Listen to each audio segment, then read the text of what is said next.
thought I'd be the kind of guy sipping coffee on my porch, watching an SUV sink into my front lawn like it was being swallowed by some kind of suburban swamp monster, but there I was, grinning like a kid who'd just pulled off the prank of the century. The vehicle in question belonged to Karen, my new neighbor, whose over-polished, gas-guzzling tank of a car was now half a foot deep in my pristine grass, tires spinning uselessly as the earth seemed to open up beneath her. Her screams pierced the quiet morning, echoing across the street like a car alarm you couldn't shut off. She slammed the driver's door, stormed up my driveway, her face a mix of fury and mud, her high heels sinking into the soft ground with every step. She had no idea I'd built that trap just for her, and the best part? Every single inch of it was perfectly legal. This wasn't just a petty neighborhood squabble anymore. It was war, and I was ready to fight dirty while staying squeaky clean. Life in our little slice of suburbia used to be the kind of peaceful you'd see in a real estate brochure. Picture it, neat rows of houses, kids riding bikes, old guys power walking with their earbuds in, and lawns so green they looked like they'd been photoshopped. I'd bought my house 3 years ago with a dream as simple as it was American, work from home, enjoy some quiet, and maybe, just maybe, cultivate the kind of lawn that'd make the neighbors jealous. I wasn't asking for much. Just a patch of grass so lush it'd earn approving nods from the retirees who shuffled by every morning. And for a while, I had it. My lawn was my pride and joy, my personal masterpiece. I had a whole system down, morning watering with a sprinkler I'd programmed to hit every square inch, afternoon trims with a push mower to keep the edges crisp, and a zero-tolerance policy for dandelions or crabgrass. I'd spend hours out there, tweaking the soil pH, spreading fertilizer, pulling weeds by hand. It wasn't just a lawn, it was a lifestyle. My neighbors would stop by, compliment the evenness of the cut, ask for tips on how I kept it so vibrant. I'd shrug and say, just takes a little love, but inside, I was beaming. This was my domain, my little corner of perfection in a world that could be anything but. Then Karen moved in. It was like someone flipped a switch on the neighborhood's vibe. Karen wasn't just a new face, she was a force of nature, and not the good kind. Her voice could hit octaves that made dogs wince, and her SUV had all the subtlety of a monster truck at a funeral. It was one of those massive, shiny things, the kind that screamed, "I'm important, and you're not." She rolled into the cul-de-sac like she owned it, her music blaring through tinted windows, her tires chewing up the curb like it was nothing.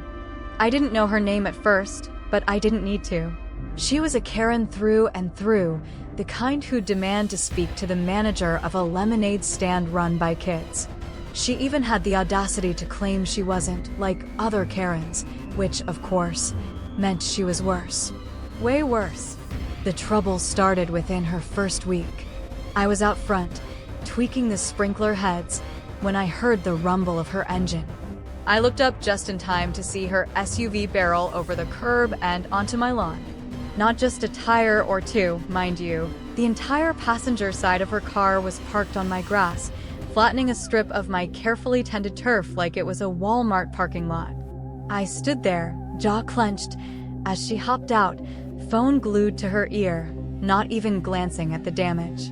She was in yoga pants and a visor, barking about some emergency school run loud enough for the whole block to hear. I figured it was a one-time thing, a lapse in judgment. I mean, who does that? Who sees a pristine lawn and thinks, yeah, that's where I'm gonna park my tank? I tried to be civil. I really did. The next morning, I hammered a polite little sign into the ground near the curb. Please don't park on the grass. It was white, with clean black lettering, the kind of thing you'd see in a gated community. I thought it was clear, respectful, neighborly. Karen didn't. The first time she saw it, she laughed, a sharp, mocking cackle that carried across the street. The second time, she knocked it over with her foot, like it was a piece of litter. I was outside when it happened, clipping a hedge, and our eyes met. She smirked, gave a little wave, and said, "You're really gonna cry over a patch of grass, sweetie?" Her tone was pure condescension, the kind that makes your blood simmer. I should have known right then that this wasn't going to be a simple misunderstanding. This was the opening shot in a war I didn't ask for but was damn sure going to win. I didn't respond that day. I just picked up the sign, dusted it off, and hammered it back into place. But inside, something shifted. That lawn wasn't just grass anymore, it was a symbol. It was about respect, boundaries, the right to have something you cared about without someone else stomping all over it. Karen didn't get that. She didn't care. And that was her first mistake. I tried the diplomatic route next. I figured the HOA would have my back. Our neighborhood had one of those homeowners associations that love to nitpick about mailbox colors and Christmas light timelines, so surely they'd have something to say about someone turning my front yard into a parking lot. I wrote a polite email, attached photos of the tire tracks, and waited for justice. What I got instead was a shrug. The HOA president, a guy named Ted who always smelled like cheap cologne, sent me a vague response about community harmony and working it out neighbor to neighbor. I didn't know it yet, but Karen was on the HOA board. Of course she was. It explained everything. The smugness, the untouchable vibe, the way she acted like the rules didn't apply to her. She wasn't just a bad neighbor. She was a bad neighbor with power. My friends told me to let it go. "You're gonna stress yourself out over some grass," my buddy Mike said over beers one night. "Pick your battles, man." But Mike didn't get it. This wasn't about grass anymore. It was about principle. It was about someone waltzing into my life and treating my hard work like it was nothing. I don't let things go. Never have. When I was a kid, I'd spend hours building Lego castles, and if my little brother knocked one over, I'd rebuild it bigger, better, just to prove a point. This was the same thing, except instead of Legos, it was my lawn, and instead of my brother, it was a middle-aged woman with a superiority complex and a car the size of a small house. The weeks that followed were a slow burn.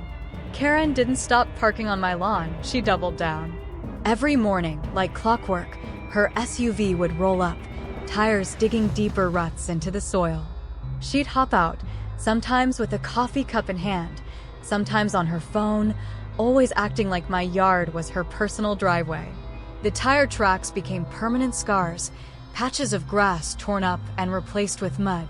My sprinkler system started clogging from the displaced dirt. The old guys who used to nod at my lawn stopped nodding. One of them, Mr. Henderson, even pulled me aside one day and said, "Shame about your yard, son. Used to be the best on the block." That stung. It wasn't just the lawn, it was the loss of something I'd built, something I'd earned. I tried talking to her directly once. Big mistake. I caught her one morning as she was getting out of her car, the engine still running. I kept it light, friendly. "Hey, Karen, any chance you could park on the street?" The lawn's taking a beating. She didn't even look at me at first, just kept scrolling on her phone. When she finally did, it was with a smirk that could curdle milk. "It's just grass," she said, like I was some kind of idiot for caring. "I've got kids, you know. Emergencies. You wouldn't understand." I wanted to point out that her emergencies seemed to happen every single day, but she was already walking away, her heels clicking on the sidewalk like she'd just won an argument. That was the moment I knew diplomacy was dead. Karen wasn't going to change. She wasn't going to apologize or back off or even pretend to care. She saw my lawn as a convenience, my feelings as irrelevant, and my sign as a joke. Fine. If she wanted to play dirty, I'd play smarter. I started thinking about ways to make her regret ever crossing my curb. Not with violence or vandalism, that's not my style. I wanted something clever, something that would hit her where it hurt. Her pride, her wallet, her precious SUV. I wanted her to feel the way I did every time I saw those tire tracks, helpless, disrespected, and pissed off. The idea came to me on a rainy Wednesday morning. I was in the kitchen, flipping pancakes, when I heard the familiar roar of Karen's engine. I glanced out the window just as her SUV lurched over the curb, tires spinning in the wet grass. The ground was soft from the overnight rain, and for the first time, her car didn't just park, it struggled. The rear tires spun, flinging globs of mud and sod backward like a lawnmower gone rogue. Karen's face twisted into disbelief as the vehicle stopped moving entirely.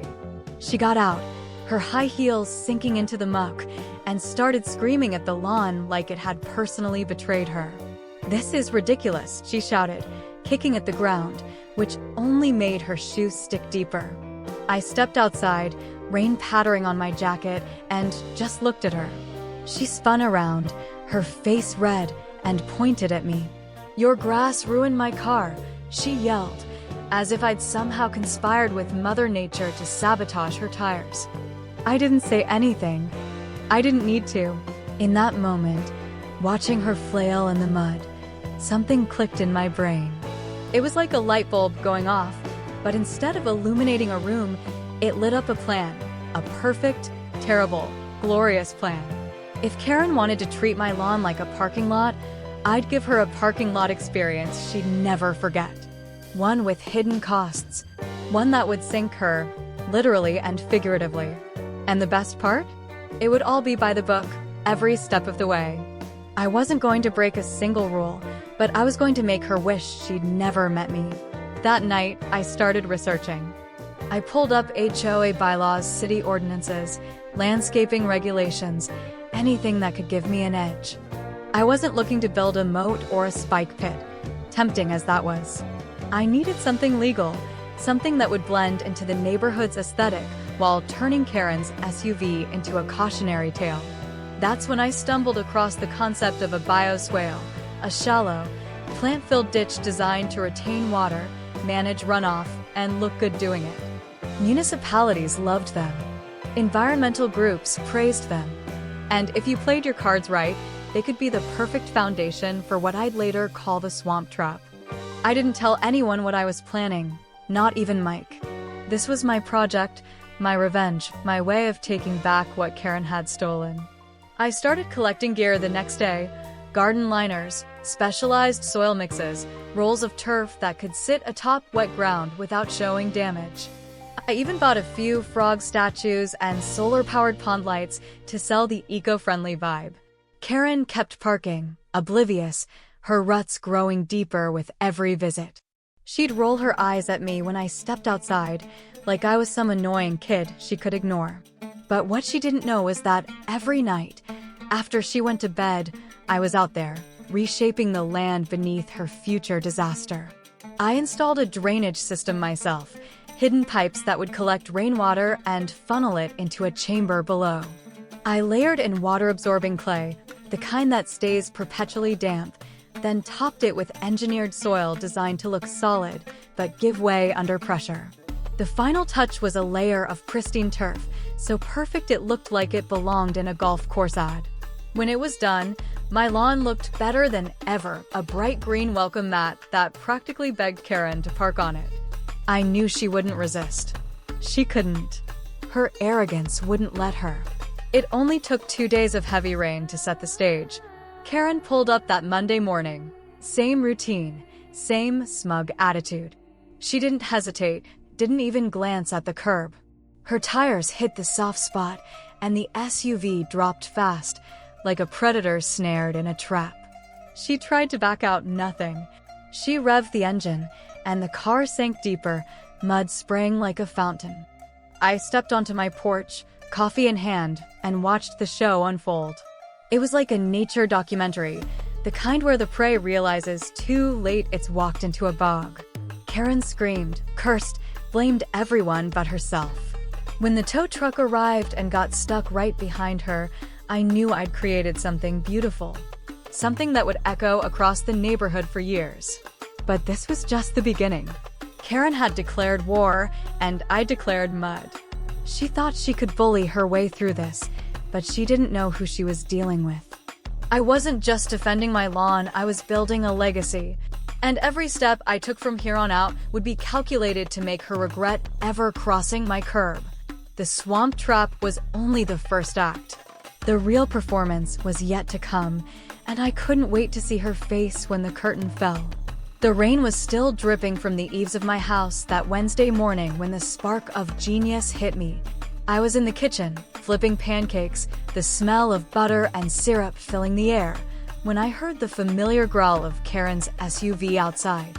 It was like the soundtrack to my misery these days, her engine roaring, tires crunching over the curb, and the inevitable squelch of my lawn being pulverized under her massive vehicle. I glanced out the window, spatula in hand, just in time to see her barrel up onto my grass, same as always. But this time, something was different. The ground was soft, saturated from a night of heavy rain, and her SUV didn't just park, it floundered. The rear tires spun, kicking up globs of mud and torn sod like a blender without a lid.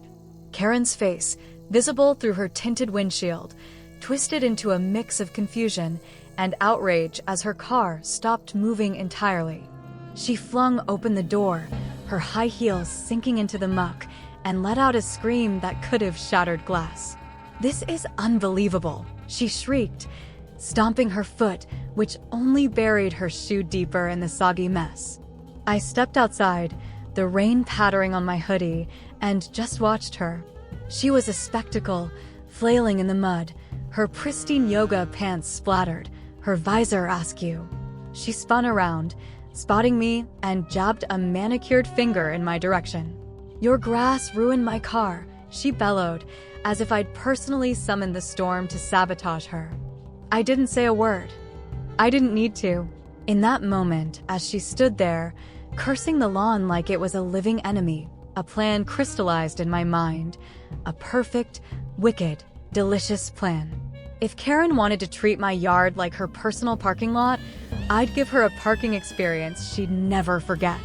One that would cost her pride, her money, and maybe a chunk of her sanity. And the best part? It would all be legal, above board, and so beautifully executed she'd never see it coming. I went back inside, pancakes forgotten, and started researching. My laptop became my war room, tabs open to HOA bylaws, city ordinances, and landscaping guides. I wasn't looking to dig a cartoonish pit or plant spikes. That's not my style. I wanted something clever, something that would blend into the neighborhood's cookie-cutter aesthetic while turning Karen's SUV into a cautionary tale. That's when I stumbled across the concept of a bioswale. It was like the universe had handed me a gift wrapped in green paper. A bioswale, for the uninitiated, is a shallow, plant-filled ditch designed to manage stormwater runoff.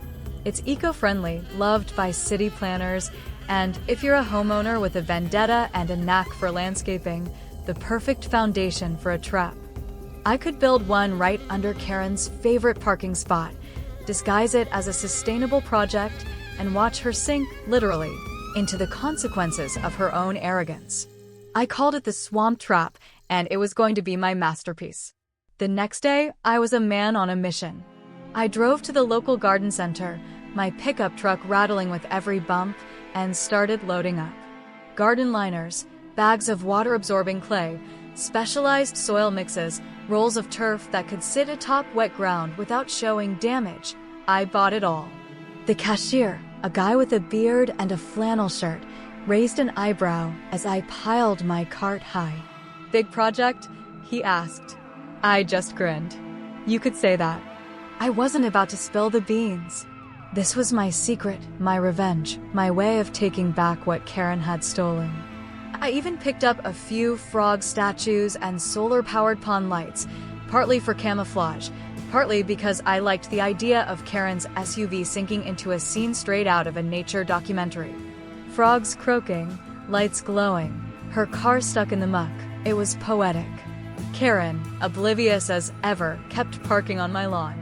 Every morning, her SUV would roll up, tires digging deeper ruts into the soil, her smug face barely glancing my way. She'd roll her eyes if I stepped outside, like I was some annoying kid she could brush off. The ruts were getting bad, deep, ugly scars that made my lawn look like a construction site. My sprinkler system was clogging from the displaced dirt, and the old guys who used to nod approvingly at my grass stopped coming by. It hurt, seeing my pride and joy reduced to a muddy mess, but it also fueled me. Every rut was a reminder of why I was doing this. Every eye roll was a challenge. Karen thought she was untouchable, but she didn't know I was working against her, night after night, turning her favorite parking spot into her worst nightmare. The construction of the swamp trap was a labor of love and a little bit of madness. I did most of the work myself, under the cover of darkness, when the neighborhood was asleep. I'd wait until Karen's lights went out, then slip outside with my shovel, my wheelbarrow, and a headlamp.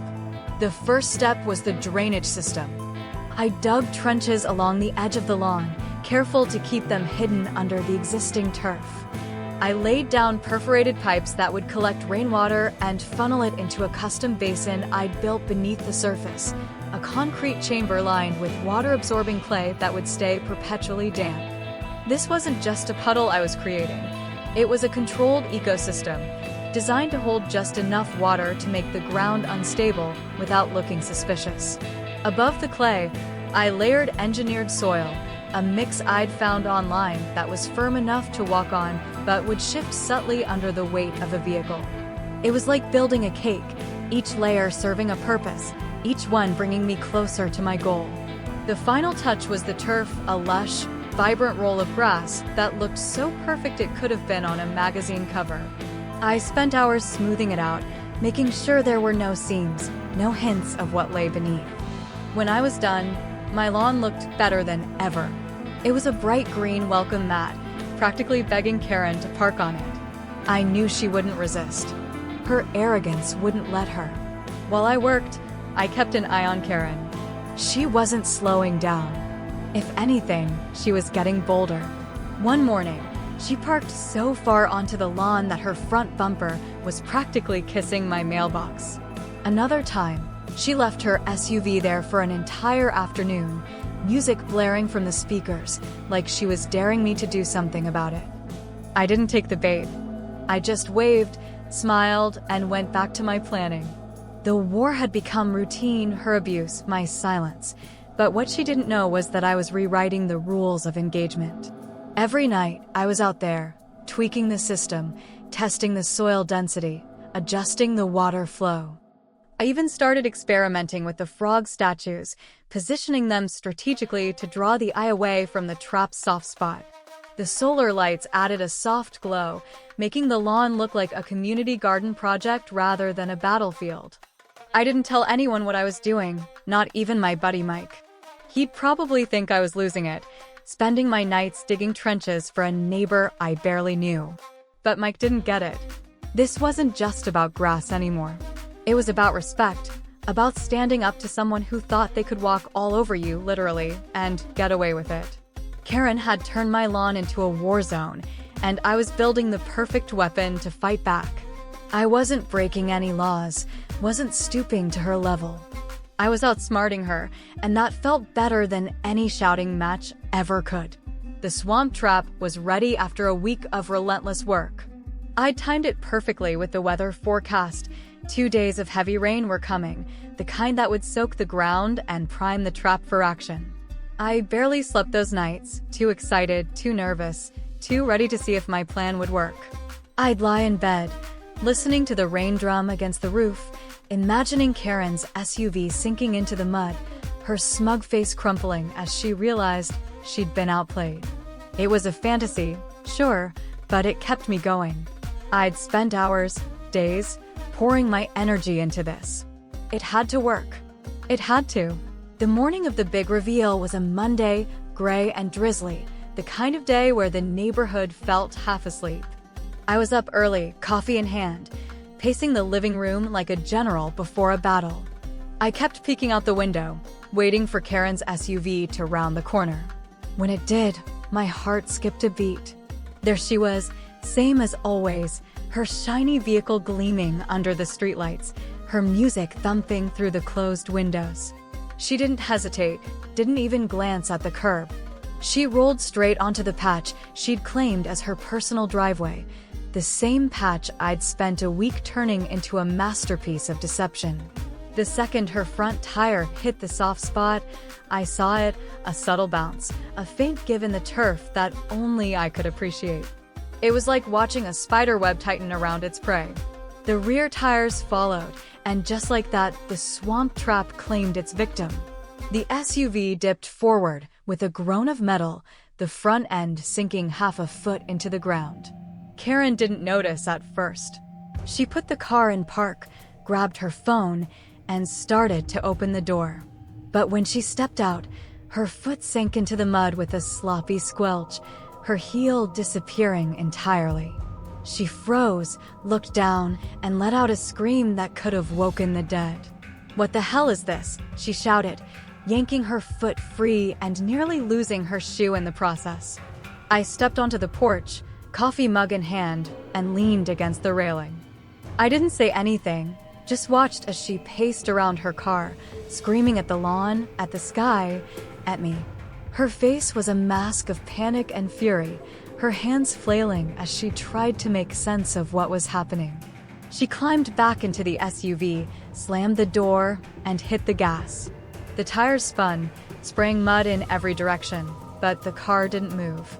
If anything, it sank deeper, the front bumper tilting forward like a ship going down. She tried reverse, then drive, then reverse again, each attempt more desperate than the last. The mud fanned out, coating her pristine vehicle in a layer of brown sludge.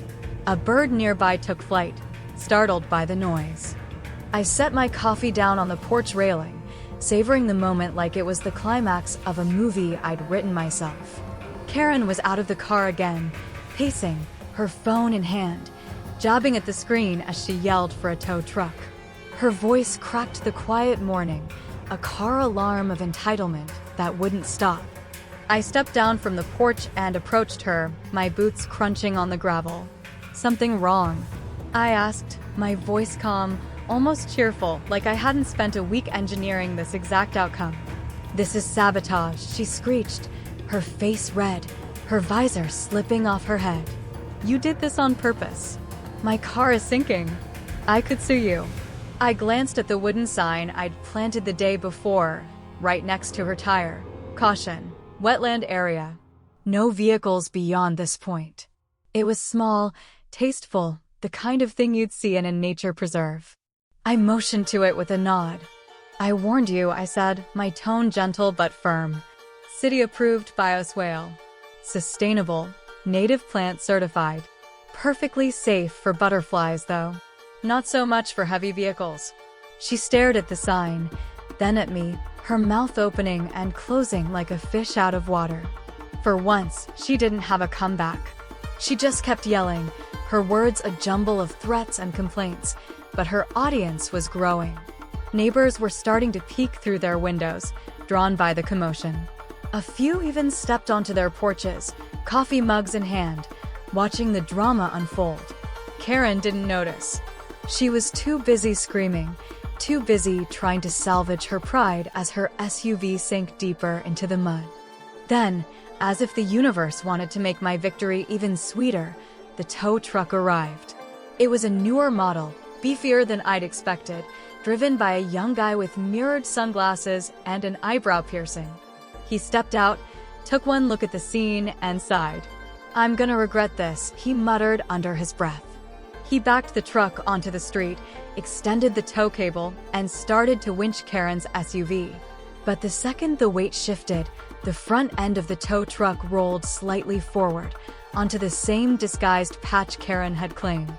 The ground, softened by the rain and primed by my trap, gave way. The truck's front wheels dipped, and before anyone could stop it, the tow truck joined Karen's SUV in my lawn swamp, like a buddy jumping into a hot tub. I nearly choked on my own laughter. Karen screamed again, louder this time, like she was losing a battle against the laws of physics. The tow truck driver cursed, radioed for a second vehicle, and climbed out to assess the damage.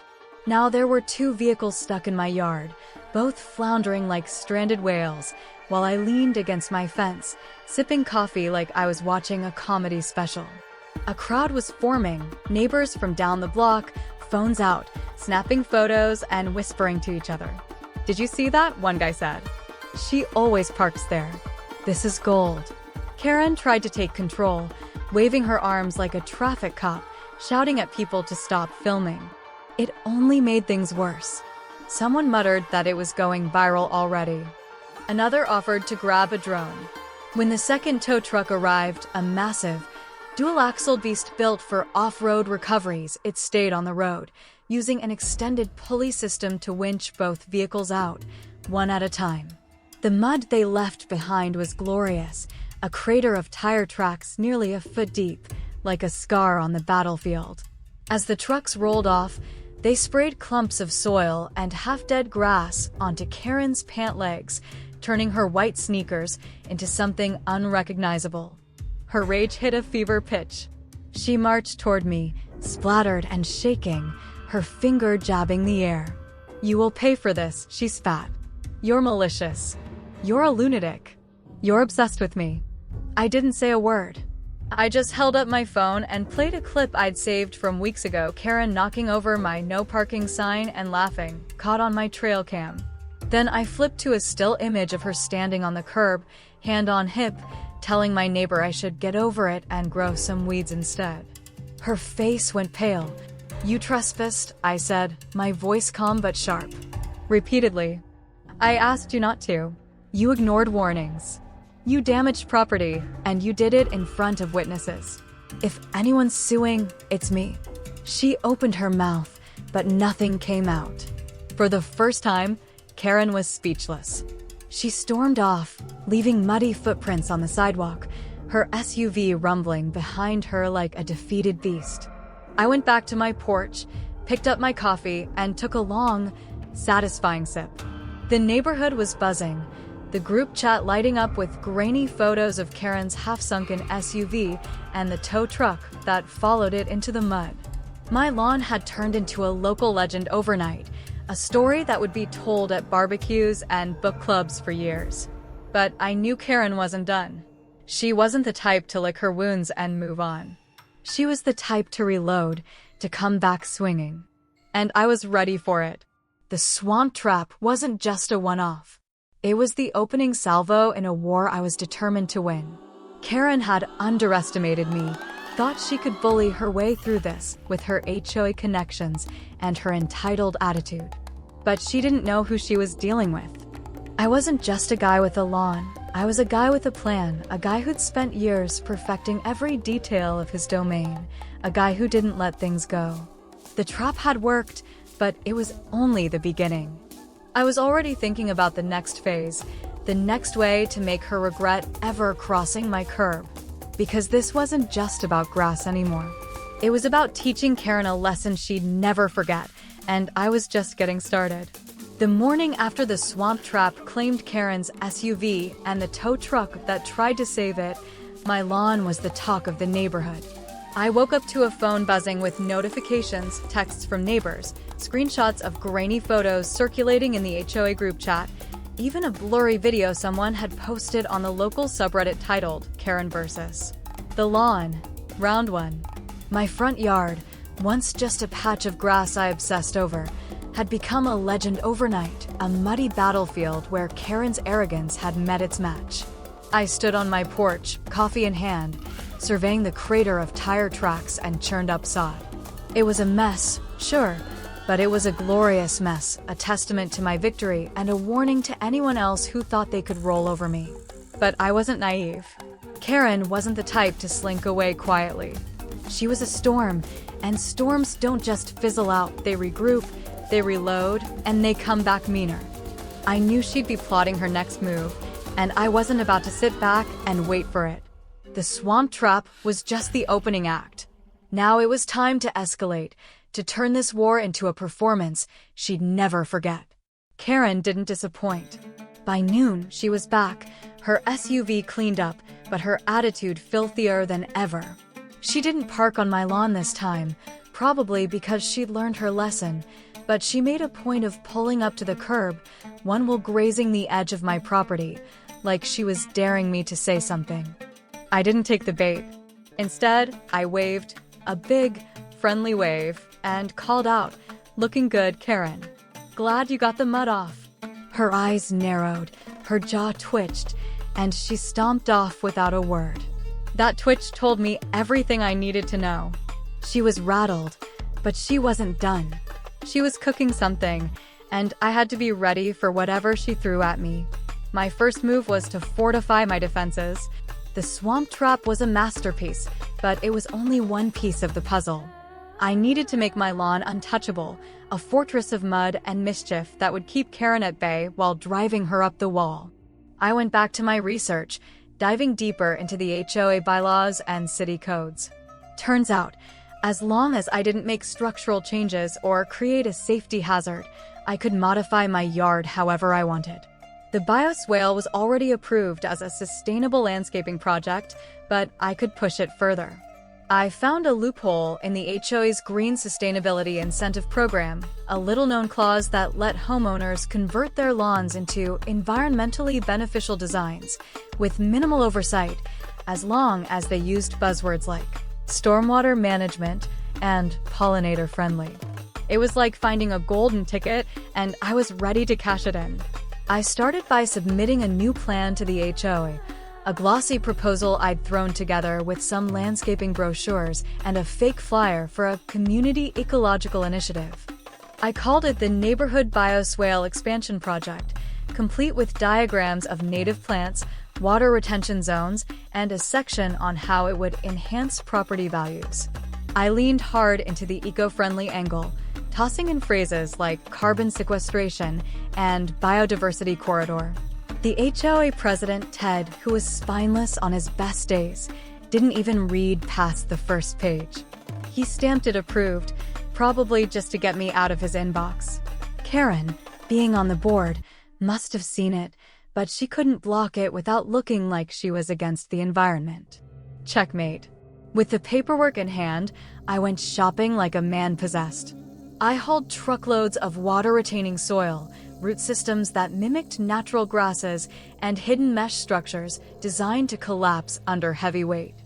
I even found a guy online who specialized in naturalistic landscaping for bogs and wetlands. He thought it was some weird art project, and I let him think that. I hired a small team of landscapers to make the construction look legit, but I handled the core layout myself, working late into the night, repositioning traps, testing water flow, tweaking soil density. It wasn't enough to just sink a car again. I wanted the earth itself to rebel against Karen's arrogance, to make her feel like the ground was conspiring against her.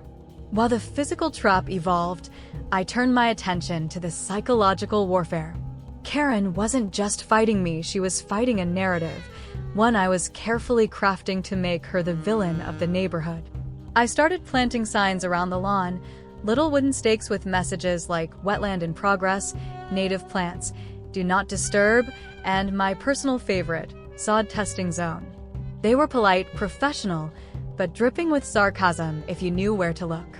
I knew Karen would scoff at them, think I was being dramatic, and she was right, I was. But behind the drama was a plan. Every sign was a reminder that this was my turf, my rules, and she was playing a game she couldn't win.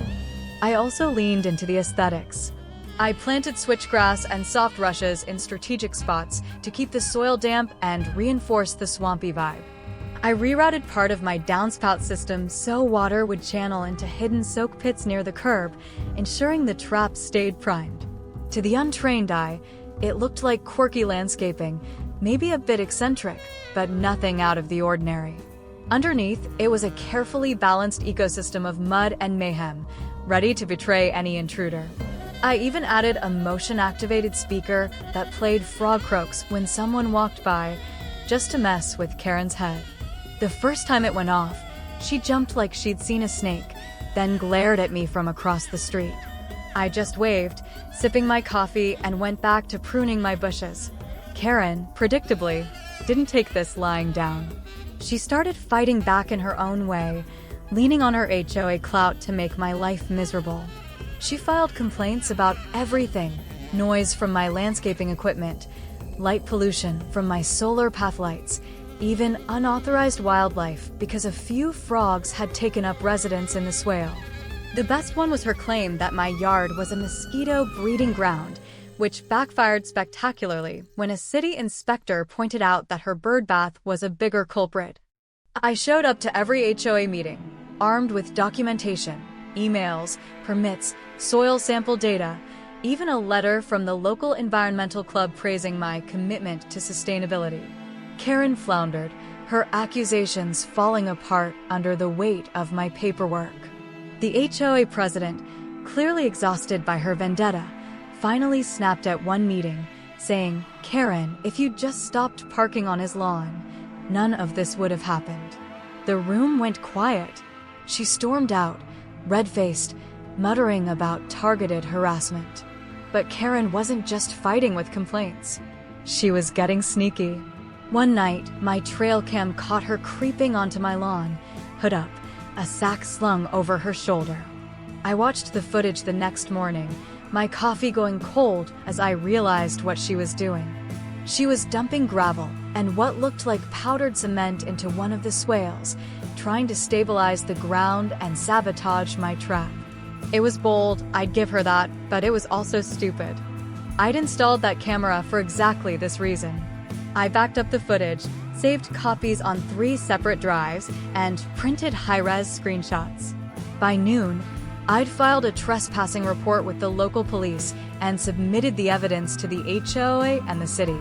The inspector showed up that afternoon, took one look at the gravel dump, and issued Karen a violation notice for illegally modifying a permitted landscaping project.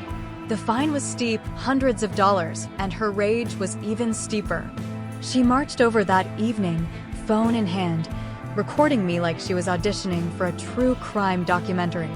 "Admit it," she shouted, shoving the phone in my face. "You faked this whole thing to make me look bad." I didn't flinch. I just looked into the camera and asked, "Is this being live-streamed?" She smirked, proud of herself, and said, "Yes." That's when I pulled out the police report number and the citation copy, holding them up like a game show host revealing the grand prize. "For the viewers at home," I said, "this is what happens when you trespass and vandalize someone's property." Her face fell.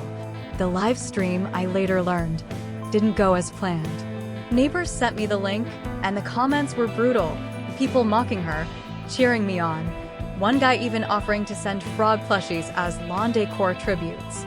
Karen went quiet after that, but it was the kind of quiet that feels like a pressure cooker about to blow. She wasn't giving up. I could feel it every time her SUV crawled past my house, her eyes glaring from behind tinted glass. She was watching, waiting for me to slip up.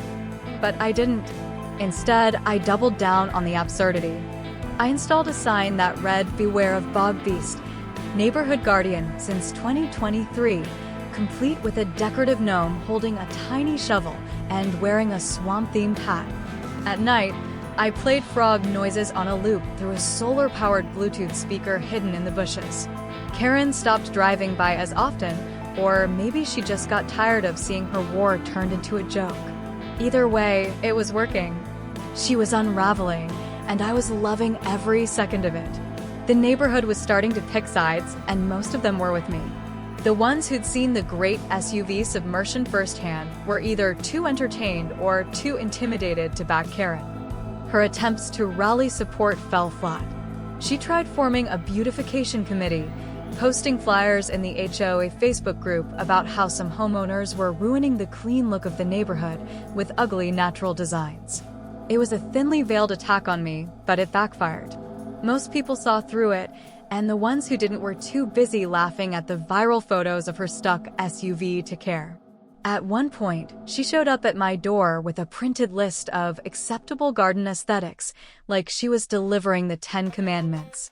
I took one look at it, then at her, and asked, "Has your SUV accepted Jesus as its Lord and Savior after getting baptized in my lawn?"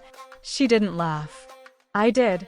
The real turning point came at an HOA meeting a few weeks later. Karen had been pushing hard to reverse my bioswale approval, claiming I'd fraudulently acquired it. She showed up with a stack of papers, a clipboard, and a smug grin, ready to bury me in bureaucracy. I was ready for her. I walked in with a binder, every email, every signed form, every time-stamped approval, plus drone footage of her SUV sinking and screenshots of her gravel dumping stunt. I laid it all out like a lawyer in a courtroom, calm and methodical. The board was stunned. Even Ted, who usually avoided conflict like it was contagious, couldn't ignore the evidence. "So, this was all legal?" one board member asked, flipping through my documents. I smiled. Every square inch. Karen sat in the corner, arms crossed, her phone's glow dimming as neighbors whispered and chuckled. Her influence was crumbling, and she knew it. But the knockout punch came on a windy Thursday night. My trail cam pinged at 11:43 p.m., and I pulled up the footage to find Karen creeping onto my lawn again, this time with a sack of gravel and a flashlight. She was methodical, pouring it into the swale, trying to fill it in. I watched the footage twice, heart pounding, then backed it up and printed more screenshots. The next morning, I filed another trespassing report and sent the evidence to the city. The inspector was back by noon, issuing another violation notice. Karen's fine doubled, and her reputation took an even bigger hit. She tried one last desperate move, confronting me with her phone recording again, but I was ready with the police report and a smile. "You're making this too easy," I told her. She stormed off, defeated but not broken. I knew she'd keep fighting, but I was always one step ahead. The swamp trap had evolved into more than a mud pit. It was a living, breathing defense system, a symbol of my refusal to back down. Every frog croak, every sign, every blade of grass was part of a performance meant to drive Karen insane while keeping me untouchable. And it was working. She was losing her grip, her power, her place in the neighborhood. But I wasn't done. The war wasn't over until she was gone, and I was already planning the final act, a spectacle that would cement my victory and turn her arrogance into a punchline for the ages. The swamp trap was just the beginning. The real show was about to start, and Karen was going to hate every minute of it. The days after the double tow truck fiasco felt like the calm before a storm. My lawn, scarred but triumphant, stood as a muddy monument to Karen's defeat, its tire tracks and churned-up sod a badge of honor. The neighborhood buzzed with the story, texts pinged, group chats lit up, and whispers of "Did you see Karen's SUV?" echoed at mailboxes and bus stops. My bioswale, once just a quirky landscaping project, was now a local legend, a swampy David that had felled the Goliath of Karen's entitlement. But I wasn't fooled by the quiet. Karen wasn't the type to slink away, tail between her legs. She was a hurricane, and hurricanes don't just vanish, they circle back, fiercer than before. I knew she was plotting, scheming, waiting for a chance to strike. So I didn't rest. I doubled down, turning my lawn into a fortress of mischief and my war into a performance that would leave her humiliated and the neighborhood cheering. Karen's first move came subtly, like a snake in the grass. One morning, I spotted a small surveillance camera mounted on a lamppost near my property, its lens pointed straight at my yard. It was clever, discreet, with an HOA inspection sticker to make it look official. She was trying to catch me breaking a rule, building a case to twist into her next tantrum. I wasn't fazed. If she wanted to play spy games, I'd play better. I installed my own camera, tucked into a birdhouse, angled to capture the sidewalk and curb. It would record her comings and goings, any tampering with my signs, or another gravel dumping stunt. The swamp trap was evolving, its muddy heart now guarded by tech and strategy. I added a new sign, "Smile, you're on frog cam," with a winking frog sticker. Karen's jaw tightened when she saw it, but she didn't touch it. She knew I was watching. Her next attacks were petty but relentless. She filed HOA complaints about everything, noise from my sprinkler, excessive frog croaking, which the city inspector dismissed with a laugh, even a claim that my solar lights were a distraction to drivers. I showed up to every meeting, binder in hand, armed with permits, emails, and photos of her SUV's tire tracks. Her accusations crumbled like wet paper. At one meeting, she tried to claim I'd faked my bioswale approval, but I slid a stack of time-stamped documents across the table, including Ted's signature. The room went silent. Ted, Fed up, finally said, "Karen, this all started because you parked on his lawn." She stormed out, her face a mask of fury, but her power was slipping. The neighborhood saw her for what she was, a bully who'd picked the wrong fight. Then came the night that changed everything. My trail cam pinged at midnight, and I pulled up the footage to find Karen sneaking onto my lawn, hood up, dumping bags of gravel into the swale. It was sabotage, plain and simple, and she wasn't even subtle about it. I saved the video, printed screenshots, and filed a trespassing report by dawn. The city inspector arrived, issued her a hefty fine for illegal modification of a permitted project, and ordered her to pay for cleanup. Karen marched over that evening, phone recording, screaming that I'd set her up. I held up the police report and smiled. Live streaming again? Say hi to the internet. The comments on her video, I later saw, were savage, neighbors mocking her, strangers cheering me, someone offering to name a frog after me. Karen's quiet after that was ominous, but I knew she wasn't done. She was a cornered animal, and those are the most dangerous. I decided to go for the kill, not with mud or fines, but with ridicule. I planned the first annual swamp party, a neighborhood bash to celebrate the lawn's infamy and rub salt in Karen's wounds. I printed 100 flyers on bright green paper, each with a cartoon frog in sunglasses lounging in a deck chair. Come see where Karen's SUV learned to swim. They read, listing the date, time, and my front yard as the venue. I didn't hand them out myself. I let them spread like wildfire, tucked into mailboxes, slipped under windshield wipers, pinned to the HOA bulletin board Karen used to dominate. By the day of the event, the neighborhood was buzzing. People I barely knew texted me, asking if they could bring snacks or chairs. I went all in, setting up tiki torches, LED spotlights to bathe the swale in blues and greens, and a rented fog machine for a mystic vibe. I even propped a canoe upright on the lawn, a plaque beneath it reading, "In memory of Karen's front bumper, gone but not forgotten." The party was a hit from the moment it started. Neighbors trickled in with coolers, lawn chairs, and frog-themed cupcakes. Kids splashed in the safe edges of the swale, wearing rubber boots I'd lent out. Someone set up a karaoke machine, belting out Sweet Home Alabama, while others swapped stories of their own Karen encounters. A guy from down the block brought a foldable bar, mixing drinks with names like Swamp Juice and Mudslide Martini. It wasn't just a party, it was a block party, a celebration of community and defiance. I kept one eye on the street, knowing Karen would show. She couldn't resist. Sure enough, as the sun dipped and the yard glowed with golden hues, her SUV crept by, slower than usual, parking 3 houses down. She stepped out in a sour sundress and oversized sunglasses, like she was infiltrating enemy territory. She didn't approach me directly, just skulked along the perimeter, eyeing the canoe, the frog pond with its motion-activated croak, the laughing crowd. Her lip curled, her hands clenched, and she turned to leave. I was already walking toward her, a drink in hand, wearing a t-shirt that said "Swamp it like it's hot." "Glad you could make it," I said, voice dripping with mock cheer. Her jaw tightened.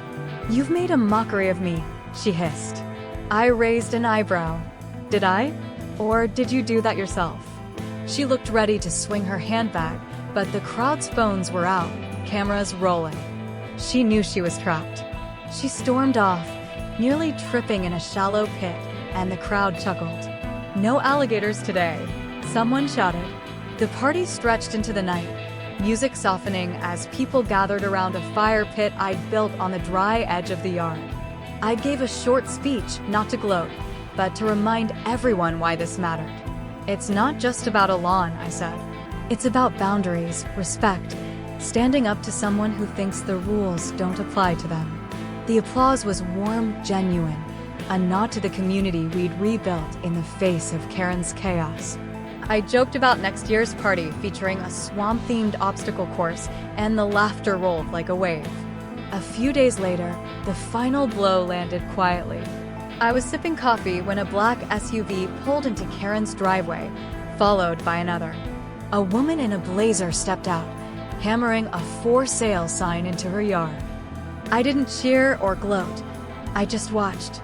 Karen appeared on her porch, gesturing wildly at the sign, arguing with the realtor. Her hands shook as she signed the paperwork, her face a mask of defeat. For the next week, she avoided me entirely. No glares, no flybys, no late-night sabotage. Her curtains stayed drawn, her SUV tucked away. When the moving truck arrived, no one waved goodbye. Her exit was as quiet as she'd been loud, a fade-out she would have hated. I walked over one evening after her house emptied, leaving a small ceramic frog with sunglasses on her porch, a farewell, a warning to the next owner.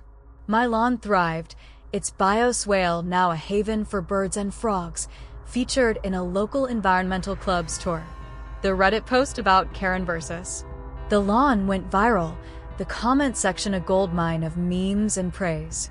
But the real victory wasn't the party or the fines or even Karen's departure. It was the lesson etched into the neighborhood's soul. Stand your ground. Find humor in the madness. Turn sabotage into celebration. Karen came with chaos and left in silence, her legacy a punchline that would linger in barbecues and book clubs for years. And my swamp? It waited, lush and patient, for the next entitled tire to cross its borders, ready to teach another lesson in the art of defiance. Because in this cul-de-sac, the ground itself had learned to fight back, and I was its grinning architect, coffee in hand, watching the world learn what happens when you mess with the wrong lawn.